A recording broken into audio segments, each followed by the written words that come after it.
हमारे पास कल आई है सर। कहाँ से आप? नेपाल। नेपाल से।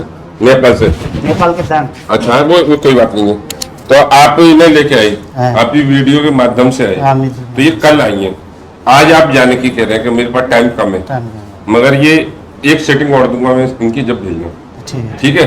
अच्छा ये बताइए, जैसे हमने आपको कल इलाज दिया था, तो आपको कुछ आराम लगा? हाँ, राम्रो भएको छ। आराम लगा? बॉडी हल्की हुई है? ये गर्दन का दर्द कम हुआ। और ये क्या नाम है, हाथ ये भी बहुत अच्छे हुए। अच्छे हो गए? एक सीटिंग में बिल्कुल गायब हो जाएगा। एक सीटिंग और दूंगा फिर बिल्कुल नहीं होगा। ठीक है। ठीक। तो इसीलिए मैं नहीं जाने दे रहा। ठीक है। आप खुश हैं इलाज से? हाँ, खुश है। ये खुशी बता रही है आप खुश हैं? ठीक है, ठीक है। नेपाल से आना बेकार तो नहीं गया आपका? नहीं नहीं। आप बहुत हिम्मत वाली हैं।